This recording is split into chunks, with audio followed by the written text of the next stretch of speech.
am being unable to change the view. Can you turn off the slideshow for now till we've done the Sure. introductions? Absolutely. Thank you. For some reason, I can't control my view when you do that. So, okay, we are now at the appointed time. So welcome everybody. Today we are in a work session, and the work session is regarding the Port of Alaska Modernization Program, and I'm opening that up right now. And the today is November 1st, 2024. We're scheduled from 2:10 to 3:10. Madam Clerk, would you please kind of call the roll or identify who's here? Yes, at this point, members present are Chair Constant, Member Johnson, Member Littlefield, Member Myers, Member Rivera, and Member Stolt. All right, not quite a majority, but that's okay. We're not doing any business today. Okay, now be the time for the slide deck. Sure thing. Okay, and before we dive in, thank you, Mr. Chair, and thank you, members, for your time this afternoon. I just, as a preface, wanted to say I know we have a litany of Port of Alaska Modernization Program items on the agenda, and then also not on the agenda coming up. And I wanted to do a quick summary of them, and then why we're talking about what we're talking about today. So I know we have a series of advisory board appointments that are on the agenda on this coming Wednesday. We have 3 different contract increases that are all things that we touched on in the last IEUOC meeting, and that's the Safe Earth Shaw, the legal contract, the designer of record, change order increase, and then the fees related to our plans to apply for a TIFIA loan. So those are all in the queue for Tuesday. We talked earlier this week about the potential changes to the T1 construction contract terms. That's what we discussed in executive session in the special meeting. And I just wanted to reiterate in this moment that there is no actual vehicle related to that contract before the body at this time. That discussion was simply a collaboration and information and conversation session as we prep to put those terms back out on the street. That contract will come to the body for review in a vote once it is awarded. So once that process is complete, but I still would I welcome. I have chatted with our council and can receive questions in writing if you'd like to send me questions in writing, and we'll go from there on whether further executive session conversation is useful on that contract. Today, the items we're going to talk about. Becky, before you move on from that, to the members present, I just want to offer that offer to review, ask questions, and get matters before the manager so that your questions can be answered is time limited and expires. And so we will have a discussion on Tuesday evening about the kind of time scope of that offer, but the offer will not expend past Tuesday very much. And so the gist of this, the point from me is, please, if you are weighing more questions, weigh them soon. Thank you, Mr. Chair.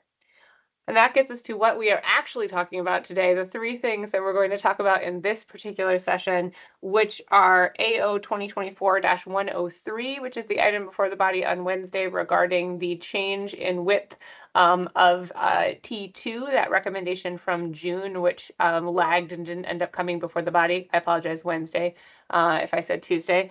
And then we have AO 2024-98, the increase in the tariff surcharge, which is linked to AR 2024-316, the request for approval to issue revenue bonds. So Eric and I will talk about the T2 decision, and then we'll turn it to Mr. Falsey, who will talk about the tariff surcharge and the revenue bonds issuance. And now I will share my screen while I provide a little bit of background here for how we got here. So we're going to today review a decision that was reviewed and recommended by the Design Advisory Board last June. Per the code that was in effect at the time, that decision was to be referred to the mayor and on to the assembly for approval within 60 days of the date of design advisory board review.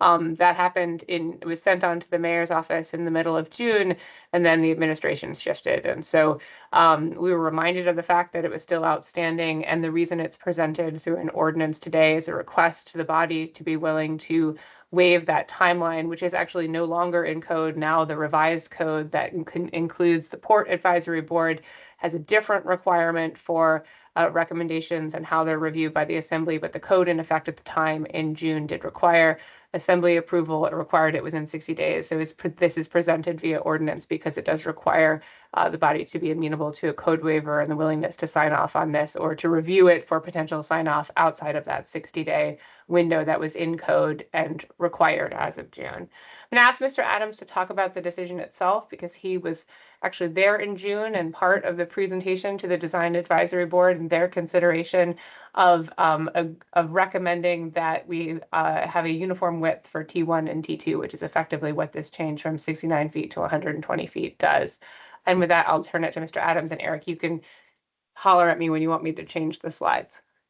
Okay. Thank you, everybody. Thank you, Becky. So the slides that Becky's got up on the screen are just a couple slides just showing like graphically what the difference between 69 and 120 feet look like. Back in June of 2024, we went through about a 30 slide deck to the assembly and outlined what those build options would look like and what the total cost was from the independent cost estimator on that.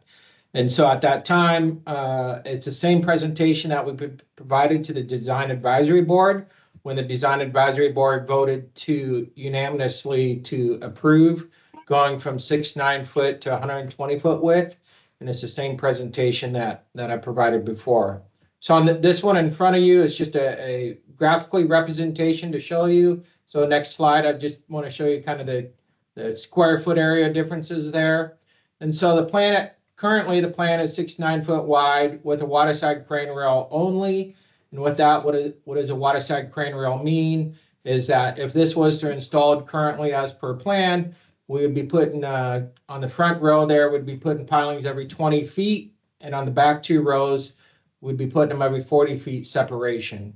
And currently at 938 feet long, at 69 foot wide, that total wharf area, which is a horizontal purple one, is about 64,722 square feet. You can see it butts up on the left side of the screen there. It butts up against Terminal 1, and you can see the two additional rows of piling on Terminal 1 just to the left would be 120 feet wide. And so the Design Advisory Board voted to increase the width from 69 to 120, and this is just the wharf area square foot I'm talking about. It's increasing. Next slide, Becky. And so pretty straightforward. Is proposed is 938, 120 feet wide, and that total wharf area now changes from the previously 60-something thousand to 112,560 square feet. And for comparison, Terminal 1, just the wharf area, Terminal 1 is 104,000 square feet. And so when the assembly asked us to go get an independent cost estimate on it, they came back and proposed that this on the screen here is $516 million. And that was before the final Terminal 1 design of record estimate was done. And if the members remember that I walked through the difference between the Terminal 1 designer of one record and the ICE estimate for Terminal 2. And so proposed is that ordinance for you guys to vote on November 6th to increase this width to 120 feet from 69.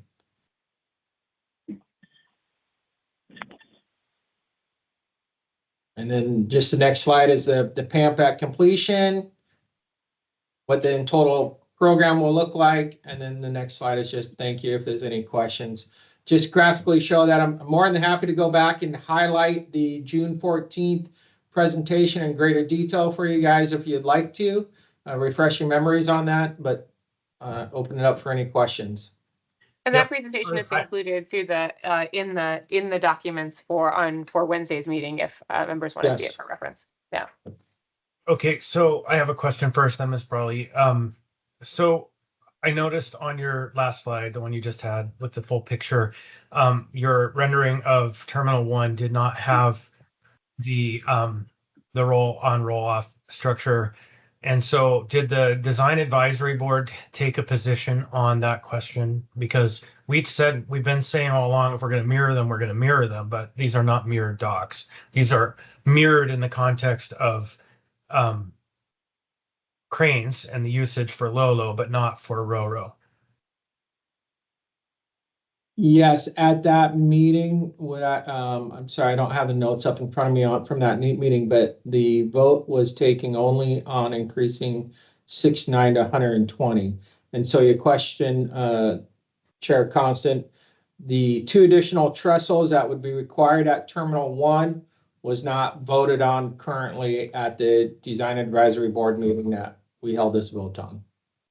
And so once again, we're being asked to complete a vote on the design for both terminals, really, and it has never been brought to the fore, this issue. It's been a story that we're going to mirror the terminals, but we're not.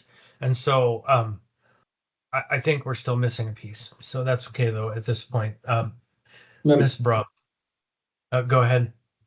To answer your question, Member Constant, Terminal 1, when we were designing it, is designed to be able to support those 2 additional trestles in the future, to be able to support a tow vessel if needed, but you'd have to install those.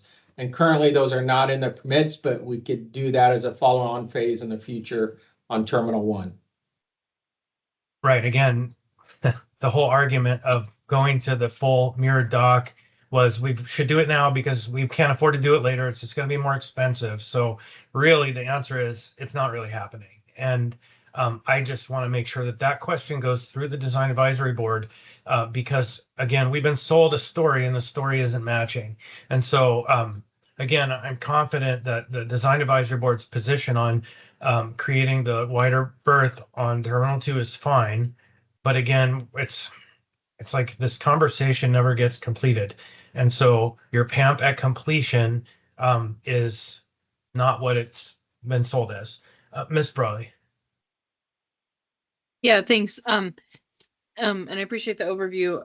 I think, let's see, my questions are, because I'm just thinking back to prior conversations, and I appreciate Mr. Constance bringing the trestles back up, but one is, I know we've already started the permitting process or securing permits for this.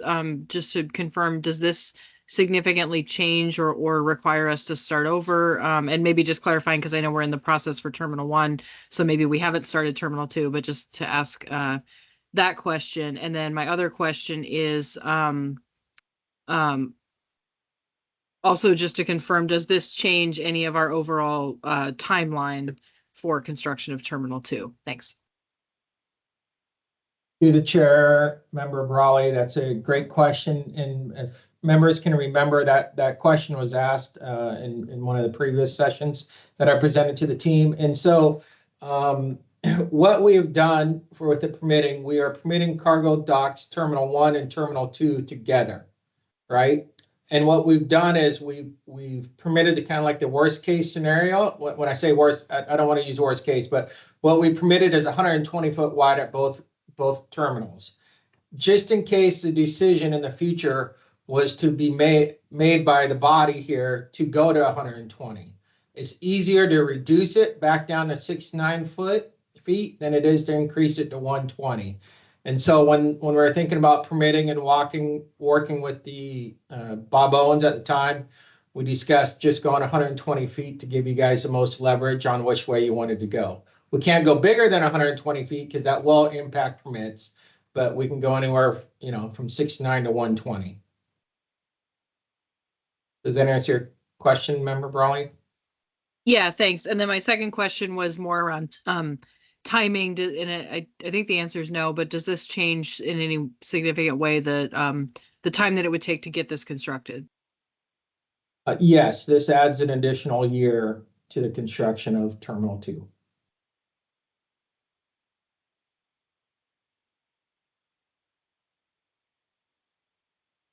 Okay, and thanks. Sorry, then if it does add time, is the time driven by just the fact that it's larger, or is it related to the timeline previously discussed for Terminal 1?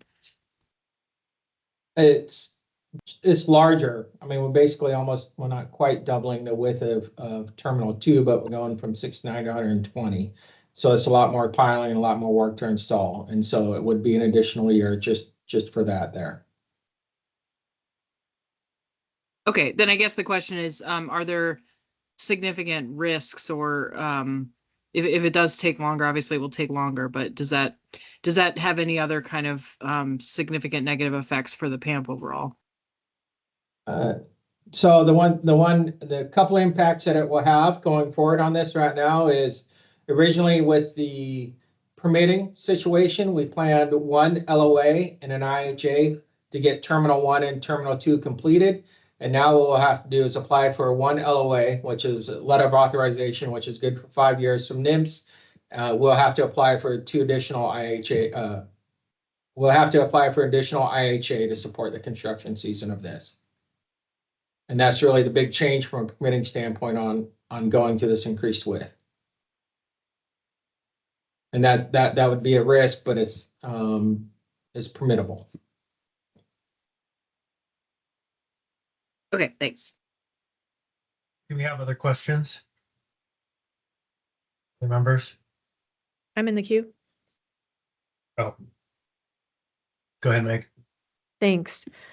So I'm kind of curious what the conversation was like around this right? Because we're accepting the design advisory board's recommendation. That's where we're at procedurally. So, in terms of the things and the changes that were highlighted, I'm curious what the design advisory board's conversation around this was. Why is this their recommendation? I wasn't there, sorry, missed that one. And would really like to just get a better sense of why this is where we landed and if it is consistent with or inconsistent with where the current administration hopes we are at for Terminal 2. So I can't, I'm going to let Becky speak for the current administration. During the design advisory board meeting, all the options were reviewed and it goes back to a uniform width on the wharfs. And so in the future, if say Tote, and I don't speak for Tote or user 2 on that Terminal 2 decides in the future to go to lift on, lift off, the cost would be less now than in the future. And if something were to happen, you could theory use the cranes on Terminal 1. It's built, you could shift some of it onto Terminal 2 with modifications. Okay, before we turn to the administration's point of view, I have a clarifying question there. It looks like we're looking to make redundancy and capacity for a lift on, lift off operation, but not the same redundancy in capacity for a roll on, roll off operation. Is that an accurate statement? To the chair, member Zalatel, yes, currently the way until the 2 additional trestles are voted on and approved for Terminal 1, the roll on, roll off will not have redundancy on Terminal 1. Okay, sorry, I just want to make sure I'm tracking. Thanks. If I might ask you the chair, Meg, sorry, go on.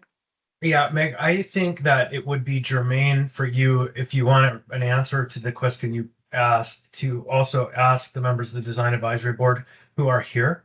I know that Art is here from Tote, and so if you want, I think that's a fair question. Okay, can I hear from that was what I was going to suggest too. I apologize. I just wanted to hear where the admin was first, and then you guys are all beating me to the punch.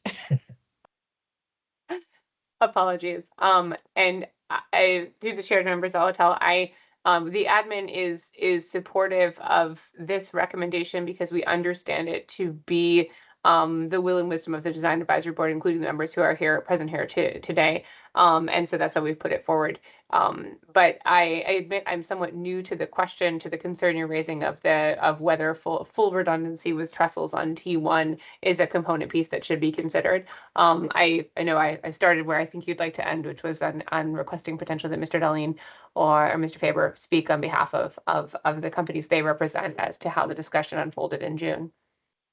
Yeah, and I just want to put the pin in for the administration, it's the full redundancy question really is coming up because at one point the port director said that what the MOA needed, absent any of the other users, was full redundancy, this redundancy and resiliency at the port. We needed the two mirrored docks. And so that's where I think this question is coming from.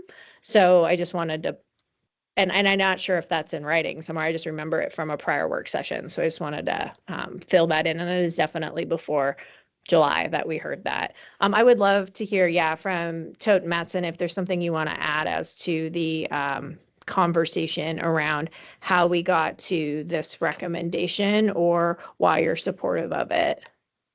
We'll start with Mr. Faber, if you're there. Yeah, I'm here. Hello, everybody. Dylan Faber, Community and Government Affairs Manager for Mattson. So Mattson's position has consistently been that we are deferring to the municipality to build what it needs to meet the needs of Alaskans.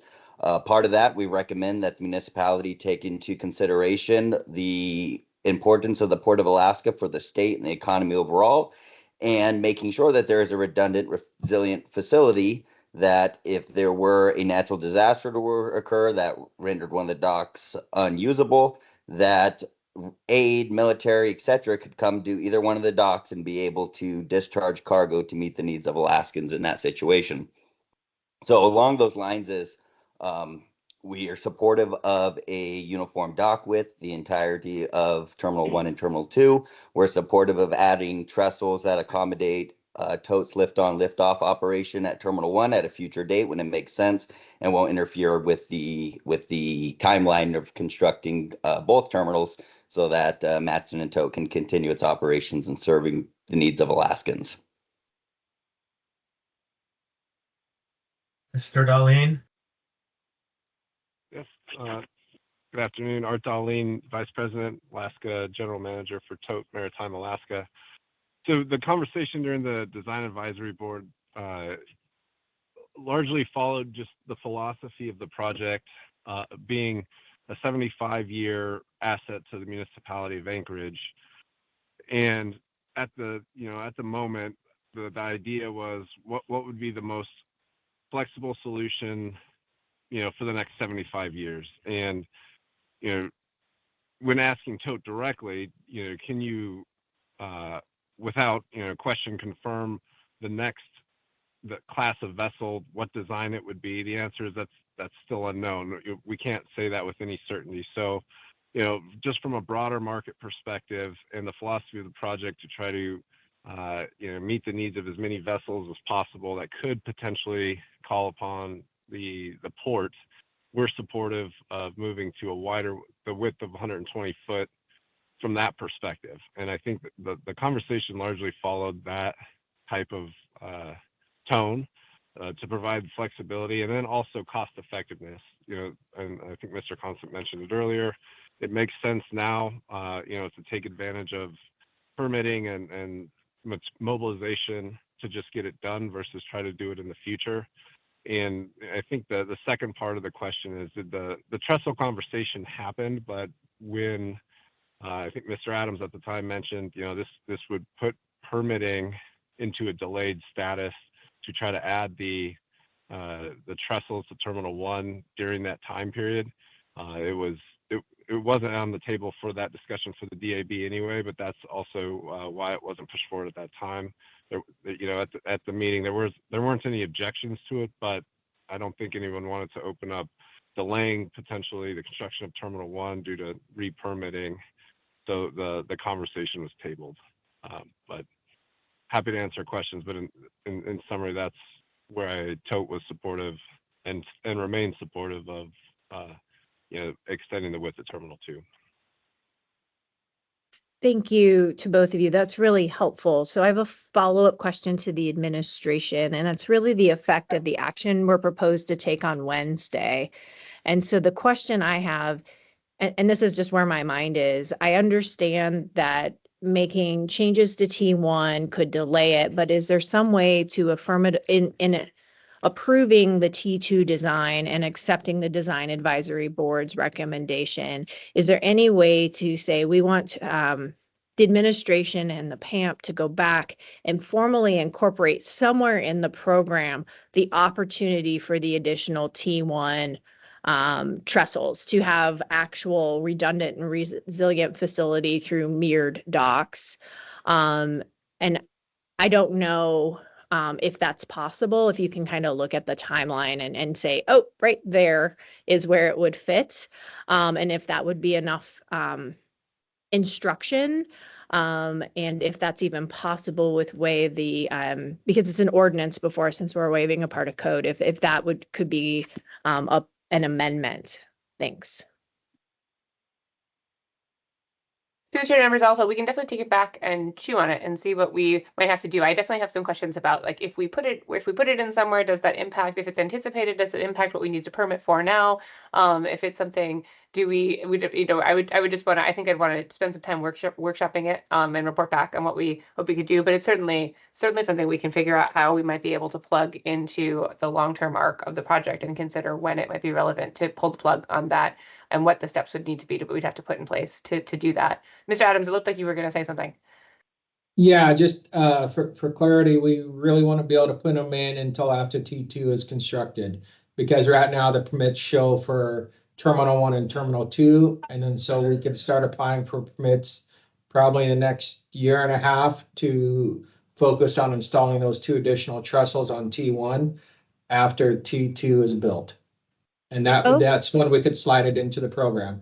But I would recommend, it's policy called, recommend not trying to force them in right now, because it would impact the permits that we have for the cargo terminals. And I guess I want to be more clear about where my head is. It's not that I want to force them in. What I want to do is say, I want you to affirmatively identify where they could go as a condition of approving it, like not in the moment, but by a date certain or a time certain, so that they could then later be incorporated into the PAMP officially. So, okay, thank you. I appreciate the answer. Thank you, Mr. Chair. Thank you. And I want to express to my peers, this is one of these classic situations that you will learn over time. When an entity doesn't want to do a thing, they will not do a thing, and they will put it in a place and time in which the question won't get asked until it's too late for the question to be incorporated. They'll ask what they want to get the questions that they want answered, and then you will be left with, we can't deal with this now, otherwise you will break everything. And so this is a classic situation where the powers that be use inertia and momentum to get what they want. And it's a lesson. It's a very skilled approach. I see it in the Eklutna River conversation, and I see it here, and I see it with DOT. So this is an example, because this conversation has been happening for 2 years, and now we know. So thank you for the clarity. Other questions or matters for this work session? Do you have anything? Our next item is over to Mr. Falsey for finance, if we have nothing further on this item. Yep. Go ahead, Bill. Okay, let's see if I can share my screen. Are you now seeing a municipal shield? Getting some head shaking. Following Eric's lead, I have just a few slides for you today. And as you note, the November 6th Assembly agenda has several port items on it. The 2 that I'm going to address are first, 14H, the adoption of a Port of Alaska Terminal Tariff number 10.1. This is where you may be adjusting the Port of Alaska Modernization Program surcharge. And you would be doing that because in the following item, we'd be asking you to issue port revenue bonds in an amount not to exceed $250 million. To review the bidding, we started this conversation back in August, where we said 2025 is going to be the calendar year where we start spending a lot of money on building the cargo terminals. At the time, we projected that we would issue bonds roughly equivalent to the amount of money we thought we would really be pushing out the door in calendar year 2025. And we said we're about to open bids on the construction project, and we will true up all those numbers once we have those bids in hand. We didn't get bids in hand, so instead we are now anticipating, we've updated our estimates. One of the things that we are doing is expecting that part of the readjustment of the solicitation is that more of the long lead time items would come back towards us, since that changes some of our estimates. And to give us maximum flexibility, as we said last time we met, we came to you with a ceiling of $250 million ask and the Port of Alaska modernization surcharge that would be necessary to support a $250 million revenue bond. Now we are very close to the November 6th meeting, and we're going to give you our actual recommendation. We do think that it makes good sense to tie the amount of principal borrowing that we would issue in revenue bonds to our real calendar year need. So we said before that we didn't want to go over $250 million, and we presented all those figures. When we have rerun the numbers and said, without bids in hand, our best estimate with some of the long lead time items coming back into 2025 rather than some of the out years is that we really need, net of all the expenditures and all the grant receipts for the whole of the Port of Alaska modernization program's cash flow, $180 million of revenue bonding. And so that's going to be our recommendation. On the revenue bond measure ordinance itself, it doesn't actually have to be amended because it says not to exceed $250 million. If you want to land at 180, if you only give us the surcharge necessary to support 180, then we really couldn't go beyond that practically. I also think there is no reason why you couldn't amend the 250 number back down to 180. It makes no difference to us. We wouldn't issue the other 70 million without your approval anyway. I only have 6 slides, I think, so I'll power through unless you want me to pause for questions midstream. Okay, I'll keep going through. To support the one. I do have a question for you. Meg put herself in the queue. Meg? I can wait to the end. Keep going. Okay, thank you, Bill. Go ahead. Okay, we also presented 2 different formats for the Port of Alaska modernization surcharge. There was a version that we presented back in August where we said, if the timing works out, we could have one debt service payment that actually came due in 2025, and then the out years would have 2 debt service payments. And if you kept the Port of Alaska modernization surcharge tailored to the actual calendar year where the needs come, you could step it up in 2 pieces. So it'd be a little bit more than half and then the full bore. Last time we said in sort of the maximum scenario, you could just do it all at once. We have socialized this with some of the affected users, and the strong preference was to say it is easier on us if you get closer to the numbers that you presented in August, and preferable to us if you do the 2-step dance. There is no reason why we can't accommodate that. So our recommendation is that we would adjust the terminal tariff to have the following surcharge, that next year we would go from 59 cents per ton of cargo to $4.80, that we would go from 12 cents on cement to 46 cents a ton, and that petroleum would go from 2 cents a barrel to 11 cents a barrel. That would be the first year implementation. And then it would step up in the following and the out years for the remainder of the borrowing, $8.29 per ton, 79 cents per ton, 19 cents per ton. I should also pause here to hear the ghost of Alden Thurn say the out year Port of Alaska modernization surcharges would be very, very close to these numbers if all else stayed the same, but we would true them up based on actual volumes that the port saw in 2025. So if the volumes received by the port tripled, then that would make the necessary surcharge go down.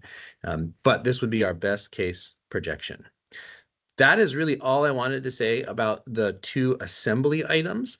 We're trying to do better about proactively taking this to the Port of Alaska user group as soon as we can. So we previewed some of this for the POG and got a letter this morning, and I was going to step through that letter for the assembly on the theory that they're kind of 4 audiences here: the administration, the assembly, the user group, and the public. And I think we're ultimately trying to get everybody in the same conversation. So I was going to step through that, but I can also pause for questions if you want to do that, or I'll keep on trucking along. Your call, Meg.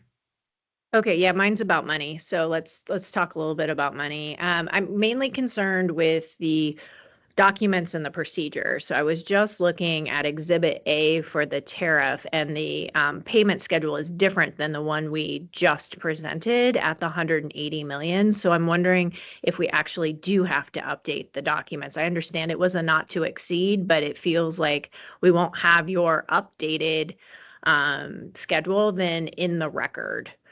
This one here. Yes, through the chair to members Alatel. What I was told from bond counsel and public finance, Ross Griswold, is that we don't really have to amend the bond item, which I think was 14I. But you certainly could say not 250, you could say 180. That's fine by me. I don't mind.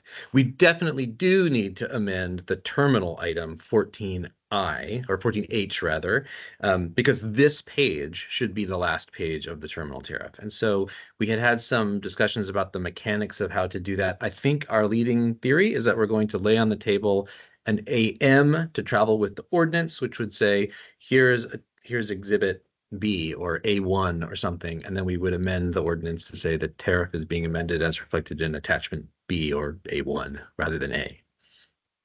Okay. Yeah, so if I'm most comfortable, and I appreciate the not to exceed language, I also appreciate getting to a more precise figure.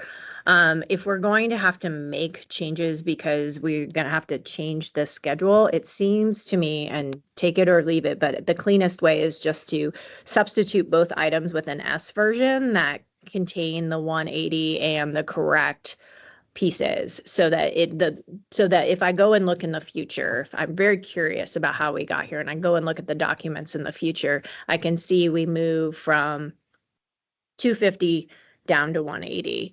And that was what was ultimately approved. So, because I'm going to have a hard time, well, not going to have a hard time, but if I was the public, I would have a hard time tracking where this one thing kind of slots into and why it's slotting into it. Because this stuff's complicated. I believe that document with the schedule is like 272 pages. So just wanted to get clear on the mechanics so that we are all kind of in agreement on what we expect to see Tuesday night. So my preference is an S version, but of course, if you all have another way, as long as we're clear on what it's doing, I think that's the main thing. I think Bill, that we Bill, let me just kind of chime in there as well. I think that an S version could have just an exhibit A, and it would be the exhibit A that was with that S version, right? And so it could be one document. It would possibly clarify things, but that's definitely an alternative way to skin that question. Yeah, thank you, members Altel and Chair Constant. I think unless bond counsel and public finance tell me something different in the next 48 hours, I think we're largely indifferent to the form that it takes. And so if the S version is at least the weak preference or the strong preference or the shared preference, I think we can certainly go in that direction. So that is what I will take as my marching orders. And unless someone tells me there's a reason why that can't happen, I think that's the way we will proceed. I think it's the better option. So, and also I have a question from Mr. Johnson. Go ahead, Zach.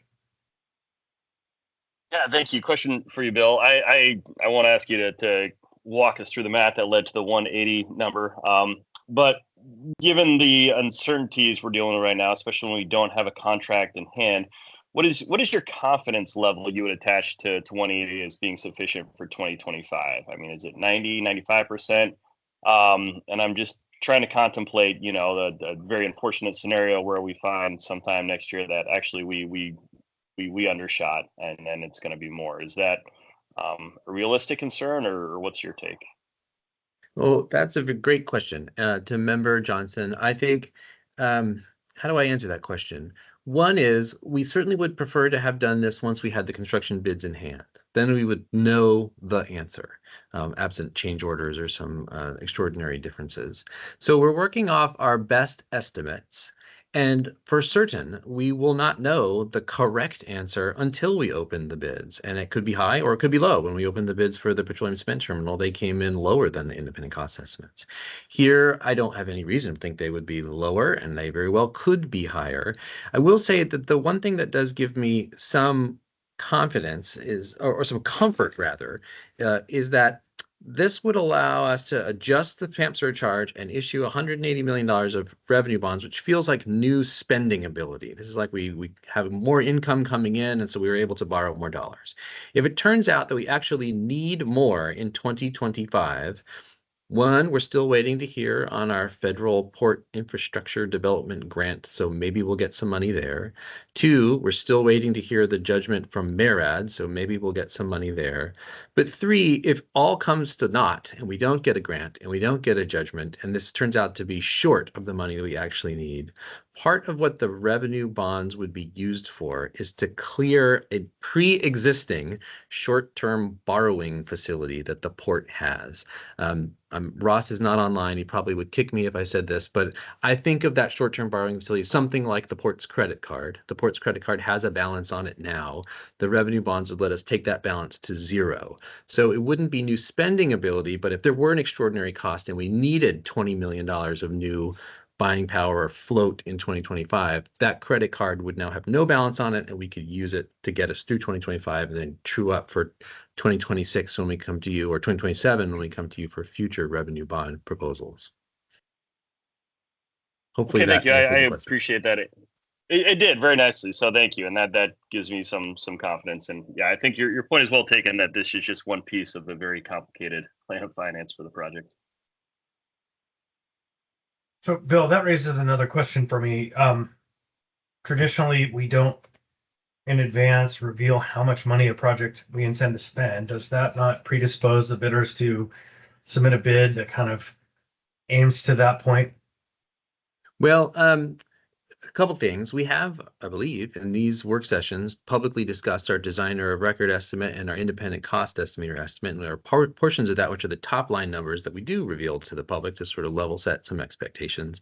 We aren't opening it up further to say, here are the risk registers and here is how we've actually arrived at all of those particular conclusions. But further, the $180 million number is sort of net of the whole Port of Alaska modernization project. So there are grants still coming in from NES1 that are relating to the cash flow. So I'm not sure you could use this $180 million number to even reverse engineer back your way into Terminal 1 construction costs.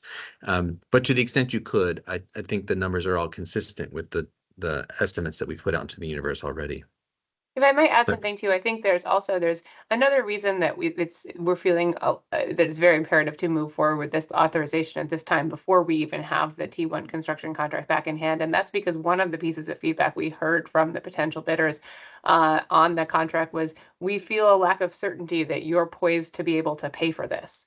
And so that is a factor also here in terms of the timing, a chicken or the egg kind of question, right? As Bill noted, ideally for our financial calculation purposes, we would have the contract in hand before we went out for approval for the bond. But we have also heard that the flip side is a factor that came into play in why we did not receive bids in the construction contract, which was a need to really see that we were poised to be able to pay for this, at least and this is an incremental step here where we will have funds in hand to be able to move forward with the first year of the project. Right. Thank you. Are there other questions from members? Don't hear any. Do the folks from the user group want to speak to the 180 versus the 250, or are you happy just to move on?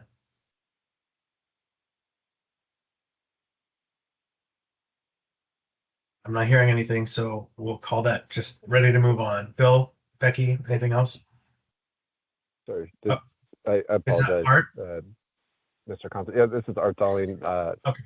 The POG. I believe that Mr. Falsey had mentioned he'd go through a letter. We did submit a letter that sums up our take on the 180 versus 250, and then just the other points he raised. So I would defer to the letter and then be open to questions afterwards. Okay, yeah, the letter states, at least the slide, dubiously, we are writing on behalf of the user group to express our collective position. Then it takes no position. So we don't see that. Well, part of the Mr. letter. Constant, you got to let me advance the slide. Okay, let's do it, Bill. All right. Thanks. Okay, so I want to thank the user group for this level of engagement. I really actually appreciated it. I didn't have a chance to loop back and say I was going to put it on the big board. So if I do any violence to your letter, let me know, jump in, and you can make any correction. This letter in the main begins by referring to the last work session where we put the items into the agenda and showed the nearly $11 surcharge, and they said, we do not recommend that. We had previewed with some of the user groups that there was this $180 million alternative coming along with a stepped implementation, and the letter says that's a better option. I'm hopeful that means that this ends up being sort of universally palatable across all of the audiences, us, the assembly, the public, we will find out. Then I was going to step into the remainder of the letter, which was a number of different requests. So I could pause there if you want to ask more questions, Chair Constant or anyone else of the users on that top line item. Otherwise, I was just going to step through some reactions to the requests that came from the user group. If anyone wants to speak up from the user group now.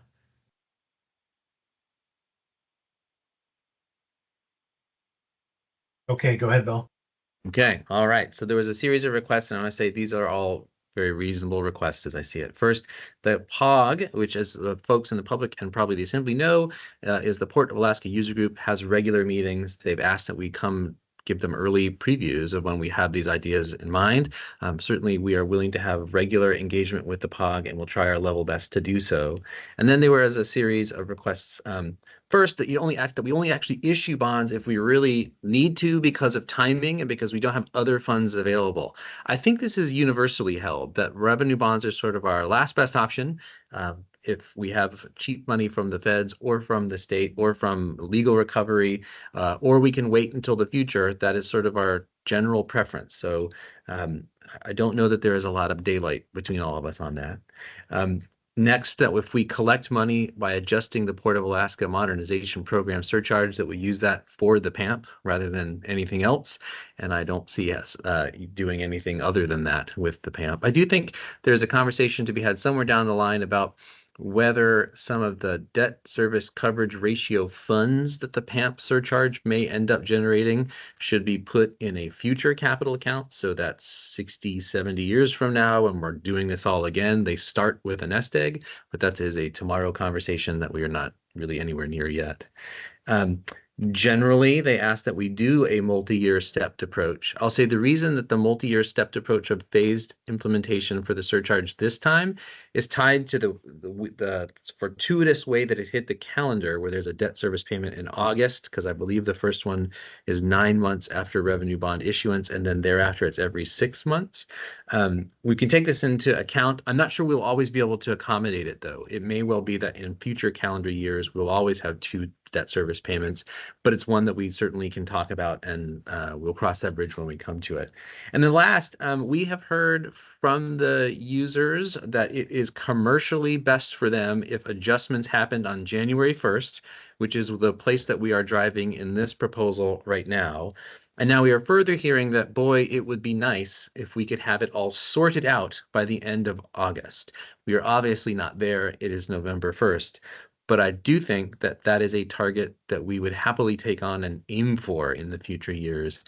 I will say by way of preview that I'm hoping to develop a schedule that we can show to the world that says if there are no more federal monies, state monies, grants, judicial recoveries, and we're stuck covering all of our future construction costs with revenue bonds supported by surcharges, here's what that could actually look like. And so we will even have a kind of first draft of that we can all look at sometime soon, but that we could aim to come to a final answer by August 31st. I will say that that does create sometimes a timing issue. If we decide that we have a fixed object on August 31st that will come into effect January 1st, and then we are lucky, we receive a big federal earmark or a state grant, we may have sort of committed ourselves to go more than we really needed. But again, that would be a happy problem. It is a tomorrow problem.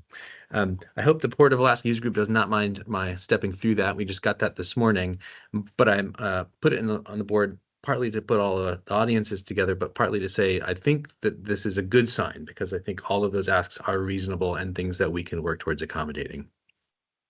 And that is the end of the presentation. Meg. Thanks. I appreciate their last ask. I do want public finance to kind of go back and look at, though, how certain can we be on what the cost of revenue bonds will be into the future? There's a little bit of that forecasting, I think, in that request. And I'm happy. I love for us to explore it, but I don't want to be possibly saying we can get it to a certain point when the markets do what the markets do. The other thing I'm going to leave as possibly a to-do for everyone involved, particularly as we continue to all get on the same page, is what do we think the effect of issuing revenue bonds at $180 million does to our ability to request additional state financing. It shows we're certainly putting some massive skin in the game. We're advancing our project. We're continuing to pursue federal funding. So, definitely don't have to do it on the fly, but I think that there is a conversation to be had about that and the upcoming legislative session and figuring out what the right tact is to take. I have no idea what it is, but this is the biggest move I believe the MOA has made in terms of its own securing of funds that are locally driven in this project. Thanks. Through the chair to members Altel, I think both of those points are well taken. I think I completely agree with you that we may not be able to set in stone a PAMP surcharge on August 31st. But even if it isn't set in stone, I think we probably could do a reasonably good job of saying, this is our projection well ahead of August 31st. And then the only changes might be market-based changes before we finally actually stamp it. So my sense was that the users really wanted to have some commercial certainty so that they enter their negotiation season with their various shippers. They have a ballpark number that's not going to move dramatically. And I think we can get there. On the second point of what does this do, I'm hopeful this is good. I think, as the manager mentioned, we believe this helps us secure an actual construction bid in the near term. So that would position us in this future Juneau legislative session to say, this project is real. We have a real construction vendor who is coming in to really complete this project. We have actual cash in hand. And if we are successful in putting together this, nobody else helps us, we are left to our own devices, we could then show that this is what the surcharge had to be to get just the 180. And if we have to generate $1 billion, that surcharge is going to do this. And maybe it's 10 times the number we put on the board. And that's, I would hope that could help motivate some all rowing in the same direction.